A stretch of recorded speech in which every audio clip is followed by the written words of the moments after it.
Hello everyone, welcome to another authors interview of Kitaab writing publication. तो आज हमारे साथ एक बार फिर से हैं साधना सचान मैम। तो मैम, एक बार फिर से आपकी 2 बुक और पब्लिश हुई हैं। तो सबसे पहले तो आपको बहुत बहुत बधाई आपकी बुक के लिए। Thank you. बहुत अच्छा लगा आपसे जुड़ करके हमें। तो मैम, आपकी एक बुक है भावों की कस्तूरी और दूसरी है यादों। तो शुरू करना चाहूँगा कि इन दोनों बुक के बारे में थोड़ा थोड़ा बता दीजिए हमारी ऑडियंस को। ओके, सबसे पहले मेरी आई यादों के दरख्त। तो यादों के दरख्त में मैंने छंद मुक्त रचनाएं ली हैं और ये 61 है। और मुझे कहीं ना कहीं ऐसा लगता है कि जितना हम वर्तमान में जीते हैं उससे ज्यादा हम यादों में जीते हैं, क्योंकि जो ये समय बीतता है, हर क्षण, हर पल, अच्छी या बुरी याद हमारे जेहन में कहीं ना कहीं छोड़कर जरूर जाता है। और ये कई बार हमारे लिए पथ प्रदर्शक भी बन जाता है, और कई बार रूठे रिश्तों को भी हम कुछ अच्छी यादों के साथ मना लेते हैं। तो ये कुछ छंदमुक्त रचनाएं मैंने यादों के दरख्त में दी थी। और भावों की कस्तूरी, अगर मैं भावों की कस्तूरी के बारे में कहूँ तो मेरी 5 किताबें अब तक पब्लिश हुई हैं, और उसमें शायद मेरी ये ड्रीम बुक है। ओके। इसमें मेरी 100, मतलब पूरा 100 गेय रचनाएं हैं जिनको गाया जा सकता है। ये गीत विधा पर आधारित है, और इसमें हमने सभी के मन के भावों को समेटने की कोशिश की है, जिसमें आपको रिश्ते मिलेंगे, जीवन दर्शन भी मिलेगा, प्रेम भी मिलेगा, और आध्यात्म भी मिलेगा। तो एक तरह से मैंने अपने जो पूरा जीवन का एक चक्र होता है जिसमें ये सारे रंग भरे होते हैं, उन सारे रंगों को मैंने भावों की कस्तूरी में देने का प्रयास किया है। ओके मैम, तो हम कह सकते हैं कि भावों की कस्तूरी एक कंप्लीट बुक है। हाँ, मुझे अब एज ए ऑथर मुझे ऐसा लगता है, क्योंकि सच में ये मेरी ड्रीम बुक है वैसे। Okay ma'am. तो मैम, आपने इन दोनों बुक के बुक कवर्स को किस तरह से डिज़ाइन करा? बुक कवर की बात जहां तक आती है तो मुझे नेचर से भी बहुत लगाव है। तो जो यादों के दरख्त हैं, एक कुछ इस तरह की थीम मुझे चाहिए थी कि जैसे जो यादें होती हैं वो मेरे अंदर तो रहती है, लेकिन हम उन्हें पकड़ नहीं सकते। तो अगर आप ध्यान से उसको देखेंगे तो जो एक छुई मुई का पौधा होता है, वो छुई मुई का पौधा फूल के सहित, और मैंने अपने फोन से फोटो ली हुई है उसकी, उसको मैंने उसका कवर बनाया है। वाह वो मैम। उसमें भी एक थीम छुपी है। तो एक प्रकृति से जुड़ते हुए उसको मैंने अपने अंतर मन के यादों और भावों के साथ जोड़ा है। जी। उसको मैंने उसका रूप दिया। और भावों की कस्तूरी का जो वो कवर पेज है, उसको मैंने अपनी अपनी ही फोटो के साथ में कुछ वेब्स देते हुए उसको डिजाइन किया है। जी। हाँ, कि भाव ऐसे होते ना, जैसे कस्तूरी उसमें लिखा है, पहले से ही पता चलता है जैसे हिरन होता है, वो कस्तूरी उसके अंदर होती है और वो पूरे जंगल में खोजता रहता है। ठीक उसी तरह से ऐसा है कि भाव हम सबके अंदर है, और सबको उसका व्यक्त करने का तरीका अलग अलग है, और जबकि वो भाव हमारे भी हैं, आपके भी हैं। सच मानो तो दुनिया में सबके हैं वो। बस कुछ इस थीम को लेकर के मैंने उसका कवर डिजाइन किया था। जी मैम, बहुत अच्छा लगा मैम आपकी दोनों ही बुक्स का कवर। और मोस्टली ये होता है कि ऑथर प्री टेम्पलेट्स जो पहले से बने हुए होते हैं उनको ही उठा के थोड़े बहुत चेंजेस करके अपनी बुक को कवर दे देते हैं। लेकिन आप बहुत अच्छा लगा जो हाँ हाँ, आपने होता है। इनफैक्ट खुद की क्लिक हुई फ़ोटो को डिज़ाइन करके उसमें मॉडिफिकेशन करके अपनी बुक को कवर बनाया है। हाँ, तो मैम, कुछ क्योंकि ही। मुझे जी। इस तरह का मुझे मिल नहीं रहा था कुछ कि जिसको हम अपने भावों के साथ रिलेट कर सकते। जी। तो फिर मुझे यही लगा कि अपनी फोटो के साथ अगर उसमें देखिए, ध्यान से देखिए, तो उसमें कई कलर की वेव्स जैसी अगल बगल आगे पीछे हैं। जी। तो वो एक तरह के भाव हैं, बस जी मैम। यही था। जी मैम। मैम कुछ ही महीने पहले आपकी एक और सोलो बुक आई थी, अब 2 और आ चुकी हैं। तो इन काफ़ी कम हाँ, समय में आपने काफ़ी ज़्यादा राइटिंग करी होगी। तो इस बीच में आपका क्या शेड्यूल रहा राइटिंग को लेकर? एक्चुअली बेटा अगर राइटिंग शेड्यूल मैं बताऊँ, तो जो मेरा राइटिंग का सफ़र है, वो काफ़ी लंबा है। और अगर मैं ये कहूँ कि जो सफ़र पीछे से एक लंबा चला आया है, उसी को मैंने सजाने का, सँवारने का काम किया है, तो इसमें कोई अतिशयोक्ति नहीं है। क्योंकि मैंने राइटिंग भी मैंने किताबों को पढ़ते-पढ़ते लिखना सीखा। मुझे पढ़ने का शुरू से ही बहुत शौक था और ईश्वर की कृपा रही कि मेरा जॉब भी टीचिंग जॉब में आ गए। तो अब वहाँ पर अपने भावों को, अपने शब्दों को मैंने बच्चों को देने की कोशिश की पहले। कोई भी नई चीज़ सिखानी है, चलो अपनी कविता में, अपनी कहानी में ढाल करके उनको बता दिया। हुँ। जो कहीं से कुछ ली हुई नहीं होती थी, सिर्फ़ अपने मन से ही कर देते थे। इसके बाद वो धीरे-धीरे पन्नों पर उतरने लगा और पन्नों पर उतरने के बाद कभी हमने सोचा नहीं था कि हम किताब तक पहुँचेंगे। बस कुछ समय होता है, कुछ ऐसे लोगों से मुलाकात हुई कि हमारा सफ़र हमने ये सफ़र शुरू किया था 1991 से, जब हमने लेखन शुरू किया था। बट उसको हम उस तरह का लेखन नहीं कह सकते कि एक व्यवस्थित लेखन हो। बस जो मन में आया, हुँ। ठीक है, पढ़ा दिया, बच्चों को बता दिया, बहुत अच्छा लगा, किसी पन्ने में, किसी डायरी में लिख के रख दिया। ये लेखन हमारा इस तरह का चलता रहा और ये सिलसिला चला 2013 तक। क्योंकि मेरी पहली पोस्टिंग थी आसाम में, तो आसाम में मुझे 7 साल रहना पड़ा। नॉन हिंदी बेल्ट है, हुँ। तो वहाँ पर इस तरह का वातावरण नहीं मिल पाया कि हम उसमें इस तरह का कुछ आगे करते। हुँ। फिर भी थोड़ा-थोड़ा लिखना चलता रहा। जब मेरा 2000 में ट्रांसफ़र यहाँ कानपुर हुआ, उसके बाद भी 3 साल तक ऐसे ही, इतने साल 2000 के बाद भी 2013 तक ऐसे ही चला। हुँ। और ये भी एक कोइंसिडेंट था कि 2013 में जहाँ हमने घर बनाया, वहाँ शिफ्ट हुए। इसके बाद हमारे पड़ोस में एक श्री ओम प्रकाश शुक्ल अमी जी कवि हैं। वो अंतर्राष्ट्रीय कवि हैं क्योंकि वो राष्ट्रीय, अंतर्राष्ट्रीय मंचों पर भी जाते हैं। उन्होंने अपने घर में एक गोष्ठी रखी थी, तो उन्होंने एज़ ए श्रोता मुझे इनवाइट किया था और मैं वहाँ श्रोता बनकर गई और कवि बनकर लौटी। वाह!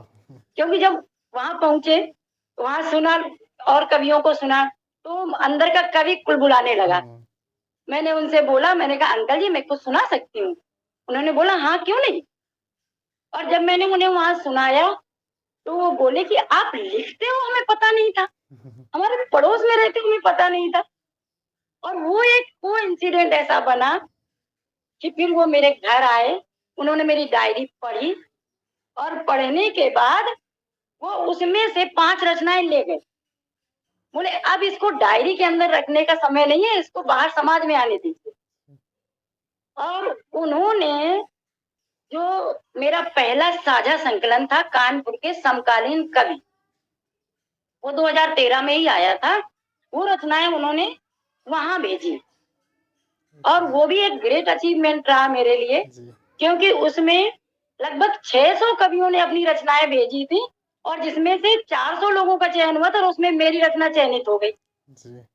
तो जब रास्ता मिलता है ना, तो फिर आगे कुछ करने का मन हुआ। जी। तब ये लगा कि नहीं, थोड़ा हम ठीक लिख लेते हैं, थोड़ा कर सकते हैं। जी मैम। इसके बाद से फिर न्यूज़पेपर, मैगज़ीन्स, इतना करने के बाद जब लगा ये कि नहीं, अब कुछ व्यवस्थित हो सकता है, तब मैंने अपनी पहली पुस्तक निकाली थी, काव्य सुरभि।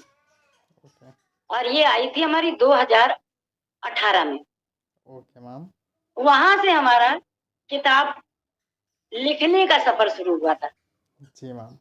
इसके बाद फिर दूसरी आई, अ, ये कोरोना काल आ गया। इसके बाद फिर दूसरी किताब आ पाई 2020 में, वो थी बोलती खामोशियाँ।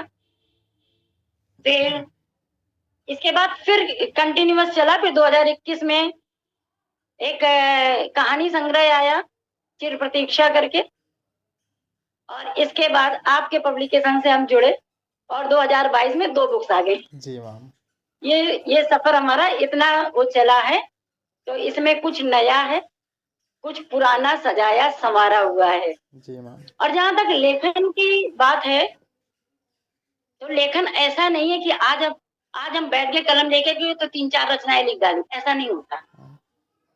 कुछ विसंगतियां दिखती हैं, कुछ मन में भाव आते हैं, कुछ समाज में ऐसा दिख जाता है, तब लेखनी चलती है। क्योंकि ये ऐसी चीज नहीं होती है कि हम जिसको जब चाहे तब जो मर्जी हो सो लिख दें, ऐसा नहीं होता। उसके लिए जो एक वातावरण चाहिए होता है, जो एक भाव दिमाग में आ जाए, तब होता है। तो कई बार तो अब तो नहीं लिखते, और कई बार ऐसा हो जाता है कि कुछ आ गया तो चलो लिख देते हैं। जी मैम। और अब थोड़ा कुछ ऐसा हो गया है कि जो मैगजीन्स हैं उसमें हम इंटरनेशनल तक जुड़ चुके हैं, तो कई बार ऐसा होता है कि वो लोग थीम भी दे देते हैं कि मैडम इस थीम पे आप लिख के कुछ भेजिए। तब चलो थीम मिल गई, ठीक है, तब फिर बैठ के थोड़े भाव सोच करके क्यों अब फिर भेजना होता है। जी जी जी। तो फिर चलो लिखते हैं, तो ऐसे हो जाता है। जी मैम। और वैसे भी कहते हैं ना कि घर और सर्विस और इसके साथ शौक, ये तीनों का मिक्सचर करके चलने में थोड़ा सा टाइम मैनेजमेंट करना पड़ता है। जी बिल्कुल मैम। हाँ, ये है। तो मैम जैसा कि आपने बताया आपको पहले से ही राइटिंग में इंटरेस्ट था, फिर आपको टीचिंग की जॉब मिल गई जहाँ पर आप बच्चों को पढ़ाती थी, तो अपनी कविता के रूप में पढ़ाती थी, एग्जाम्पल उनको समझाने के लिए अपनी लिखी हुई कविताओं का सहारा लेती थी, जिससे वो बच्चे और अच्छे बेटर तरीके से समझ पाते थे। लेकिन मैं जानना चाहूँगा हाँ। कि अगर आप टीचर ना बनी होती, आप टीचिंग प्रोफेशन में ना आई होती, तो आप क्या तब भी राइटिंग कर रही होती या फिर कुछ और चीज़ों में इंडल्ज होती? नहीं, राइटिंग का शौक तो कहीं ना कहीं था, क्योंकि जो मेरा जो पढ़ने का शौक था वही हमको राइटिंग तक लेके आया। क्योंकि जब भी मैं पढ़ती थी, मैंने पुराना साहित्य, अगर मैं किसी को बताऊं तो शायद विश्वास ना हो कि आज भी जब तक हम 1-2 घंटे पढ़ नहीं लेते हैं, बुक्स वो भी, तब तक मुझे नींद नहीं आती आज भी। तो जो एक ये जो पढ़ने का कीड़ा है ना मन में, मैंने पुराने जितने अपने पुराने साहित्यकार हैं, चाहे वो बंकिम चंद्र हैं, शरद चंद्र हैं, विवेकानंद की बुक्स हैं, या हमारे रविन्द्रनाथ टैगोर हैं, प्रेमचंद हैं, और सुमित्रा नंदन पंत, मतलब कितने में नाम गिनाऊं साहित्य के। मैंने इन लोगों की बहुत सारी किताबें पढ़ी, नए लेखकों को भी पढ़ती हूँ। तो पढ़ने से क्या होता है ना, पढ़ने से हमारा शब्दकोश बढ़ता है और विचारधारा बदलती है और नए विचार आते भी हैं। तो मैं टीचर ना भी होती तो भी राइटिंग तो होती जी। ये तो है जी मैम। हाँ। मैम पिछली बार भी आपने काफ़ी अच्छे से बताया था कि आपको हमारे पब्लिकेशन के साथ एक्सपीरियंस कैसा रहा। अब मैं जानना चाहूँगा कि कौन सी चीज़ें हैं जो आपको किताब राइटिंग पब्लिकेशन से जोड़ कर रखने का काम कर रही हैं? मैं आपको बताऊं बेटा, सबसे पहली बात तो ये है कि आप लोगों की टीम देख करके मुझे इतनी खुशी होती है। मुझे ये लगता है कि ये है हमारे भारत का भविष्य, जो सच में सही और सच्ची राह पे चल रहा है। और आपका जो कोड वर्ड है ना, SG, जी मैम, स्प्रेड गुडनेस, हाँ, स्प्रेड गुडनेस, स्प्रेड हैप्पीनेस। तो आज के समय में, आज की दुनिया में, जहाँ लोग सिर्फ अपना स्वार्थ देखते हैं, जहाँ हमारी एक तरह से बोले तो हमारी दुनिया बहुत संकुचित हो गई है विचारों के मामले में, वहां पर अगर हमारी नई जनरेशन इस सोच के साथ कार्य कर रही है, तो सच में मुझे तो बहुत ज्यादा खुशी होती है। और मुझे लगता है कि ये बच्चे हमारे बहुत आगे जाएंगे और बहुत अच्छा करेंगे। और यही बात हमें आप लोगों से जोड़ के रखी है। ओके मैम, आपका और बहुत अच्छा लगता है आप लोगों का, आप लोगों का डेडिकेशन बहुत अच्छा लगता है। जो आपका डिवोशन है, डेडिकेशन है, एप्रिसिएबल है। आपका बहुत बहुत शुक्रिया मैम। हाँ, थैंक यू। तो मैम आप लास्ट में क्या मैसेज देना चाहेंगी हमारी ऑडियंस को? हाँ, ऑडियंस को मेरी तरफ से मैसेज यही रहेगा कि आजकल सोशल मीडिया बहुत ज़्यादा चल रही है, सबको पता है। लेकिन अगर आपको एक अच्छा दोस्त चाहिए, सही दिशा चाहिए, तो आपको किताबों से जुड़ना चाहिए। क्योंकि जो सोशल मीडिया का जो ज्ञान चलता है, ये व्हाट्सएप यूनिवर्सिटी और फेसबुक और ये इंस्टाग्राम ये जो ज्ञान फैलाते हैं, ये इतना अधिकचरा है कि इसमें कई बार सत्यता पता ही नहीं चलती है। तो एक बार फिर से किताबों की तरफ मुड़ना चाहिए। जी मैम। आप ठीक है, दुनिया से जुड़ना है, आप सोशल मीडिया का यूज कीजिए, अच्छी बात है, क्योंकि दुनिया से भी जुड़ना है हमारा। वैश्वीकरण चल रहा है, हम उससे अलग नहीं रह सकते हैं, लेकिन फिर भी किताबें सभी को मेरे हिसाब से किताबें जरूर पढ़नी चाहिए, क्योंकि इनसे अच्छा दोस्त शायद कोई नहीं होता। जी बिल्कुल मैम। जहाँ एक तरफ आपको मनोरंजन भी करती है और एक तरफ आपको रास्ता भी दिखाती है। जी मैम। कई बार ऐसा हमने देखा है कि कोई ऐसी मोटिवेशनल स्टोरीज होती हैं, कुछ ऐसे सकारात्मक रास्ते मिलते हैं कि भटके हुए कदम भी सही रास्ते पर आ जाते हैं, और ये काम हमारी किताबें करती हैं। जी मैम। इसलिए सबको किताबों से तो जरूर जुड़ना चाहिए। और आखिरी में बेटा मैं अपने उन साहित्यकारों का धन्यवाद जरूर देना चाहूंगी कि जिन्होंने मेरा मार्गदर्शन किया, और मैं आज जिस रास्ते पर चल रही हूँ उसमें उनका बहुत योगदान है। क्योंकि होता है ना कि हमें कोई सही रास्ता दिखाने वाला, हम काम कर रहे हैं पर हमें नहीं पता सही है कि गलत है। तो अगर हमें हमारा कोई वरिष्ठ साहित्यकार हमारी सहायता करता है और हमें रास्ता दिखाता है, तो हमारी लेखनी बहुत सकारात्मक, बहुत अच्छी तरह से चलती है। जी मैम। और इसमें मैं ओम प्रकाश शुक्लामी जी का नाम तो मैं बता ही चुकी हूँ, जिन्होंने हमें मेरी कलम को समाज का रास्ता दिया, किताब का रास्ता दिया। और दूसरे हैं हमारे सतीश गुप्ता जी, वो अनंतिम पत्रिका के संपादक हैं, और वो हमें समय समय पर मेरा मार्गदर्शन बहुत करते हैं। यहाँ तक कि अगर मैं सच कहूँ तो मेरी गलतियां बताने वाले वही हैं। जी। वो मुझे, और जो इस तरह का आपको कोई वरिष्ठ साहित्यकार आपको मिल जाए कि नहीं ये चीज गलत है, ये ऐसे नहीं ऐसे होनी चाहिए, तो आपको एक सही दिशा मिल जाती है। तो इसलिए मैं सतीश गुप्ता जी का भी बहुत बहुत धन्यवाद करना चाहूंगी। और मध्य प्रदेश के एक हैं राजेश पांडे जी, और छत्तीसगढ़ के हैं सॉरी, और मध्य प्रदेश के एक हैं भुवनेश्वर दत्त।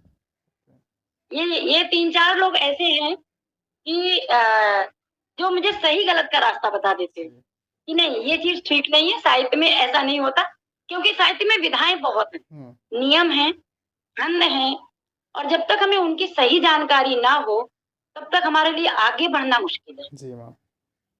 इन सारे साहित्यकारों का आपके चैनल के माध्यम से धन्यवाद करना चाहूंगी मुझे आगे बढ़ाने के लिए।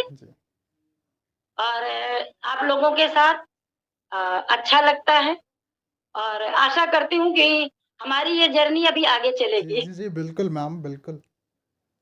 हाँ, अभी हम आपके साथ और आगे काम करेंगे। जी बिल्कुल मैम। हम जी, जी जी लेखनी चल रही है, आगे फिर मिलेंगे। जी बिल्कुल मैम, हमें इंतज़ार रहेगा और हम चाहेंगे कि आपकी अगली बुक जल्द से जल्द पब्लिश हो।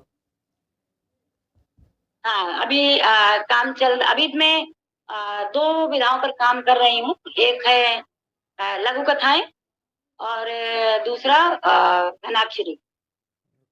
तो अब आगे जो किताबें आएंगी ये इन्हीं दोनों पे आएंगी पहले। Okay ma'am. हाँ। तो मैम एक बार और फिर हमारा हमारा प्रयास भी यही है कि ये दोनों किताबें भी हमारी आपके पब्लिकेशन से ही आए। जी बिल्कुल मैम। क्योंकि मुझे सच में मुझे आप लोगों का काम बहुत अच्छा लगता है। आपका जो काम करने का तरीका है, मतलब एक सबसे बड़ी चीज क्या होती है ना, स्पष्टता। हमें वहां पे कहीं पर ये विरोध छिपाव वाली बात नहीं है, जो है वो सामने है। और दूसरी चीज क्या है ना कि लेखक की बात को समझना। उसकी भावनाओं को समझना। जी। तो जब हम मिलकर के काम करते हैं और हमें सही ढंग से काम करने का तरीका पता होता है, तब वो काम बेहतर तरीके से होता है जी मैम। और वो आप लोग कर रहे हो। जी, आपका बहुत-बहुत शुक्रिया मैम और एक बार फिर से आपको बहुत-बहुत बधाई आपकी बुक के लिए। थैंक यू बेटा, alright, thank you thank so you. Much ma'am.